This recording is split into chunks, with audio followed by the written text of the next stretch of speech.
Praise the Lord. நாள் 83 தியான பகுதி உபாகமம் 13ஆம் அதிகாரம் மற்றும் 14ஆம் அதிகாரம். 13ஆம் அதிகாரத்தை வாசிப்போமானால் அதில் மோசே இஸ்ரவேல் ஜனங்களை நோக்கி, உங்களுக்குள்ளே ஒரு தீர்க்கதரிசியாகிலும் சொப்பனக்காரனாகிலும் இருந்து அவன் நீங்கள் அறியாத வேறு தேவர்களை பின்பற்றி அவளை சேவிப்போம் வாருங்கள் என்று உங்களிடத்தில் சொன்னால், அவன் எத்தனை அற்புத அடையாளங்களை செய்தாலும் அவன் சொன்னவைகள் நடந்தாலும் அந்த தீர்க்கதரிசியாகிலும் அந்த சொப்பனக்காரனாகிலும் சொல்லுகிற வார்த்தைகளை கேளாதிருப்பீர்களாக என்று சொல்லுகிறார். காரணம் என்னவென்றால், நீங்கள் கர்த்தரை முழு இருதயத்தோடு நேசிக்கிறீர்களா என்பதை கர்த்தர் அறியும்படிக்கு கர்த்தர் தாமே சோதிப்பாராம். இதில் 2 காரியங்கள் சொல்லப்பட்டிருக்கிறது. முதல் காரியம், ஆண்டவர் இயேசுவை விட்டு விலகச் செய்யும்படிக்கு யார் உபதேசம் பண்ணினாலும் அவள் எத்தனை அற்புத அடையாளங்கள் காண்பித்தாலும் தேவ ஜனங்களாகிய நாம் அற்புத அடையாளங்களே அல்ல, ஊழியக்காரர்களே அல்ல, இயேசுவை முழு இருதயத்தோடு நேசிக்கிறவர்களாய் காணப்பட வேண்டும். இந்நாட்களில் கிறிஸ்தவர்கள் ஊழியக்காரர்கள் சொல்லுகிற தவறான போதனைகளையும் அற்புத அடையாளங்களை நம்பி மோசம் போய் கொண்டிருக்கிறார்கள். ஆனால் தேவ ஜனங்களாகிய நாமோ ஊழியர்களே அல்ல, அற்புத அடையாளங்களே அல்ல, ஆண்டவராகிய தேவனை தான் முழு இருதயமாய் நேசிக்கிறவர்களாக அவரே நம்புகிறவர்களாக காணப்பட வேண்டும். 2வது காரியம், தேவனாய் கர்த்தரும் சில சமயத்தில் கள்ள ஊழியக்காரர்கள் நிமித்தமாக நம்மை பரீட்சித்து பார்ப்பாராம். அப்படி என்றால் நாம் இதற்கு என்ன செய்ய வேண்டும் என்றால், மோசே சொல்லுகிறார், நீங்கள் உங்கள் தேவனாகிய கர்த்தரை பின்பற்றி அவருக்கு பயந்து அவர் கற்பனைகளை கைக்கொண்டு அவர் சத்தத்தை கேட்டு அவரை சேவித்து அவரை பற்றிக் கொள்வீர்களாக. அதாவது நாம் கர்த்தரை தான் பின்பற்ற வேண்டும், கர்த்தருக்கு தான் பயப்பட வேண்டும், கற்பனைகளை தான் நாம் கை கொண்டு நடக்க வேண்டும். ஒவ்வொரு நாளும் கர்த்தருடைய சத்தத்தை நாம் கேட்க வேண்டும். வாழ்நாள் முழுவதும் கர்த்தருக்காக நாம் சேவை செய்ய வேண்டும்.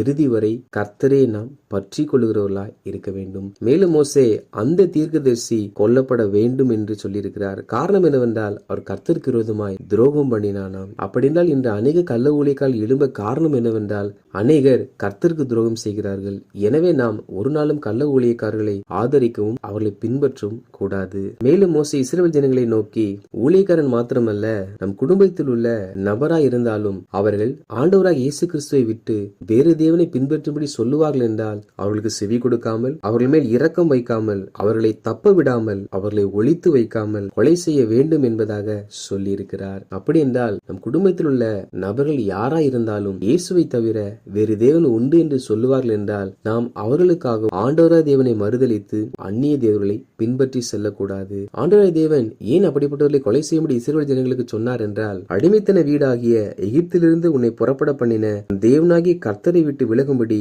அவன் உன்னை ஏவினபடியினால் அவன் சாகும்படி அவன் மேல் கல்லெறிய கடவாய். அதாவது இஸ்ரவேல் ஜனங்கள் அடிமைத்தனையான ஒரு வாழ்க்கைக்குள் இருந்தார்கள். அதிலிருந்து ஆண்டவராகிய தேவன் அவர்களை ரட்சித்து நல்ல ஒரு ஆசீர்வாதமான தேசத்தை கொடுத்தார். எனவே ரட்சித்த தேவனை விட்டு விலகும்படி யார் இருதயத்தில் ஏவினாலும் அவர்கள் கொலை செய்யப்பட வேண்டும் என்று கர்த்தர் அவர்களுக்கு சொன்னார். அதே போல நம்மை ரட்சித்த, நம்மை உருவாக்கின, நம்மை இம்மட்டும் நடத்தி வருகிற நம்முடைய பாவங்கள் சாபங்கள் எல்லாவற்றையும் சுமந்த தேவனை விட்டு விலகும்படி யார் நம்முடைய இருதயத்தை ஏவினாலும் அவர்களை விட்டு நாம் விலகி இருக்கிறவர்களாய் காணப்பட வேண்டும். மேலும் மோசே, நீங்கள் கானான் தேசத்தில் குடியிருக்கிற பட்டணத்தில் துஷ்ட மனிதர்கள் உங்களிடத்தில் வந்து நாம் வேறே தேவர்களை செய்வோம் என்று சொல்லுவார்கள் என்றால் அந்த பட்டணத்தின் குடிகளை பட்டை கருக்கினாலே வெட்டி அந்த பட்டணத்தை அக்கினியினால் சுட்டெரிக்க கடவா என்பதாக சொல்லுகிறார். ஒரு கள்ள ஊழியக்காரன் வந்து நம்மை கர்த்தரிடத்தில் பிரிக்கும்படி கிரியை செய்தாலும், அல்லது நம் உறவினர்கள் தேவனை விட்டு வேறு காரியங்களை பின்பற்றும்படி நம்மை ஏவினாலும், அல்லது புற மனிதர்கள் ஆண்டவராகிய இயேசுவை விட்டு விலகும்படிக்கு எந்த ஒரு வார்த்தைகளை சொன்னாலும் தேவ பிள்ளைகளாகிய நாம்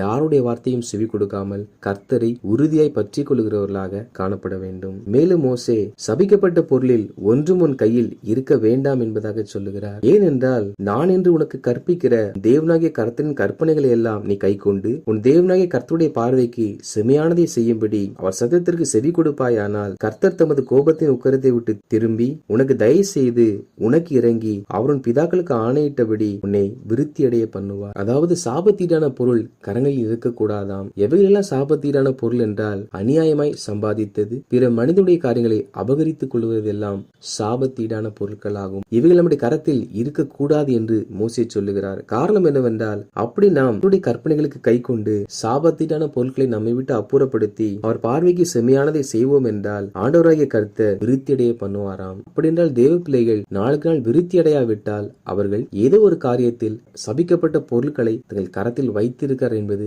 அதன் அடையாளமாகும். எனவே நாம் நம் கரத்தில், நம் இல்லத்தில் எந்த சபிக்கப்பட்ட பொருட்கள் காணப்படுகிறதோ அதை நாம் அப்புறப்படுத்தும் பொழுது நிச்சயமாக கர்த்தர் நம்மை விருத்தியடைய செய்வார். 14ஆம் அதிகாரத்தை வாசிப்போமானால் அதில் மோசே, நீங்கள் உங்கள் தேவனாய் கர்த்தரின் பிள்ளைகள் செத்தவனுக்காக கீறி கொள்ளாமலும் உன் கண்களுக்கு இடையில் சவரம் பண்ணாமலும் இருப்பீர்களாக. அதாவது நாம் தேவனாய் கர்த்தருடைய பிள்ளைகளாம். எனவே நாம் செய்யக்கூடாத 2 காரியங்களை மோசேதில் சொல்லுகிறார். முதலாவதாக, செத்தவர்களுக்காக கீறி கொள்ளக்கூடாதாம். ஒரு காலங்களில் தங்களுக்கு பிரியமானவர்கள் மரணத்தை சந்திக்கும் பொழுது மரித்தவர்களை நேசிக்கிறவர்கள், அவர்கள் உறவினர்கள் தங்கள் கரங்களிலும் தங்கள் சரீரங்களிலும் சிறிய பட்டயத்தினால் கீறி கொள்ளுவார்கள். ஆனால் தேவ பிள்ளைகளாகிய நாமோ ஒரு நாளும் நாம் எவ்வளவு நேசித்தவர்கள் மறித்தாலும் நம்முடைய சரீரத்தை நாம் கீறி கொள்ளாதபடிக்கு எச்சரிக்கையா இருக்க வேண்டும். காரணம், நாம் தேவனுடைய பிள்ளைகள். இரண்டாவதாக, கண்களுக்கு இடையில் சவரம் பண்ணக்கூடாதாம். அதாவது தேவ பிள்ளைகளாகிய நாம் நம் கண்களுக்கு இடையில் இருக்கிற உருவத்தை சவரம் பண்ணக்கூடாது என்று தேவன் சொல்லி இருக்கிறார். அதனால் எந்த ஒரு தவறும் இல்லை. அவைகள் இக்கால வழக்கம் என்று சொல்லி நாம் செய்தாலும் அவைகள் அப்படி செய்யப்படக்கூடாது என்ற கட்டளையை கர்த்தர் சொல்லியிருக்கிறார். காரணம் என்னவென்றால், நாம் தேவனுடைய பிள்ளைகள். நாம் தேவனுடைய பிள்ளைகளாய் இருப்போம் என்றால் கர்த்தர் சொன்ன கட்டளைகளில் ஏன் எதற்கு என்று சொல்லாமல் அவர் சொல்லுகிற வார்த்தை எதுவா இருந்தாலும் அதற்கு கீழ்ப்படுகிறவர்களாய் காணப்பட வேண்டும். கர்த்தர் அநேக கட்டளைகளை இப்படி செய்யுங்கள் என்று சொல்வதற்கு காரணம் என்னவென்றால், அப்படி நாம் கர்த்தர் சொன்னதை கேட்போமானால் மாத்திரம்தான் நாம் அவருக்கு கீழ்ப்படுகிறவர்களும் அவர் மேல் அன்புள்ளவர்களுமாய் இருக்கிறோம் என்று அர்த்தமாகும். எனவே தேவ பிள்ளைகள் ஒரு நாளும் கண்களுக்கு இடையில் சவரம் பண்ண கூடாது. மேலும் மோசே, நீங்கள் உங்கள் தேவனாகிய கர்த்தருக்கு பரிசுத்தமான ஜனம், பூமியின் மீதெங்கும் உள்ள எல்லா ஜனங்களிலும் உங்களே கர்த்தர் தமக்கு சொந்த ஜனமாய் இருக்க தெரிந்து கொண்டார். அருவருப்பானதொன்றையும் புசிக்க வேண்டாம். ஆண்டவராய் கர்த்தர் நம்மையும் தெரிந்து கொண்டார். கர்த்தர் நம்மை பரிசுத்த ஜனமாய் தெரிந்து கொண்டபடியினால் நாம் அருவருப்பானதை புசிக்க கூடாதாம். இதில் புசிப்பது என்பது எதை காண்பிக்கிறது என்றால், நாம் பார்க்கிற காட்சிகளையும் கேட்கிற வார்த்தைகளையும் காண்பிக்கிறது. நாம் பார்க்கிற காட்சிகளும் நாம் கேட்கிற வார்த்தைகளும் நம் ஆத்துமாவுக்கு ஒரு ஆகாரமாகும். நாம் பரிசுத்தமுள்ள ஜனமாய் இருக்கிறபடியினால் அருவருப்பான காட்சிகளையும் அருவருப்பான வார்த்தைகளையும் காணாமலும் கேளாமலும் இருக்க வேண்டும். எனவே தேவ பிள்ளைகளாகிய நாம் சினிமா, சீரியல் போன்ற காரியத்திற்கு நம் கண்களையும் நம் செவிகளையும் சாய்க்காதபடிக்கு அருவருப்பானதை காணாமலும் கேளாமலும் இருக்கும்படி எச்சரிக்கையா இருக்க வேண்டும். இதற்கு பின்பு மோசே இஸ்ரவேல் ஜனங்கள் புசிக்க கூடாத மிருகங்கள், ஜலத்தில் உள்ள உயிரினங்கள், பறவைகள், ஊரும் பிராணிகள் இவைகளில் புசிக்க கூடியவைகளையும் புசிக்க கூடாதவைகளையும் குறித்து சொல்லியிருக்கிறார். மேலும் மோசே, நீ உன் தேவனாகிய கர்த்தருக்கு எப்பொழுதும் பயந்திருக்க பழகும்படிக்கு வருஷந்தோறும் நீ விதைக்கிற விதைப்பினாலே வயலில் விளையும் எல்லா பலனிலும் தசமபாகத்தை பிரித்து அவருடைய சந்நிதியில் புசிப்பாயாக. அதாவது தேவ பிள்ளைகளாகிய நாம் கர்த்தருக்கு பயப்பட பழகும்படிக்கு தசமபாகம் கொடுக்க வேண்டுமாம். அப்படி என்றால் நாம் தசமபாகம் கொடுப்பதற்கு ஒரு காரணம் என்னவென்றால், நாம் தேவனாகிய கர்த்தருக்கு பயப்பட பழகுகிறோமாம். நம்ம ஒவ்வொரு மாசமும் தேவன் நமக்கு கொடுத்த கையின் பிரயாசத்திலிருந்து அவருக்கென்று நாம் தசமபாகம் செலுத்தும் பொழுது நாம் தேவனுக்கு பயந்து அவைகளை செலுத்துகிறோமாம். அப்படி என்றால் தசமபாகம் கொடுக்கும் பொழுது தேவனுக்கு பயப்படுகிற பயமானது நமக்குள் நாளுக்கு நாள் உருவாக்கப்படுகிறது. எனவே நாம் தேவனுக்கு பயப்படும்படிக்காக நம்முடைய கையின் பிரயாசத்திலிருந்து தேவனுக்கென்று தசமபாகத்தை கொடுக்க வேண்டும். மேலும் மோசே, 3ஆம் வருஷத்தின் முடிவிலே அவ்வருஷத்தில் உனக்கு வந்த பலன் எல்லாவற்றிலும் தசமபாகத்தை பிரித்து உன் வாசல்களில் வைக்க கடவாய். அதாவது 3ஆம் வருஷத்தில் உள்ள தசமபாகத்தை தேவ சந்நிதியில் கொண்டு வரும்படி சொல்லாமல் வீட்டு வாசலில் வைக்கும்படி மோசே சொல்லியிருக்கிறார். காரணம் என்னவென்றால், மோசே சொல்லுகிறார், லேவியனும் பரதேசியும் திக்கற்றவனும் விதவையும் வந்து புசித்து திருப்தி அடைவார்களாக.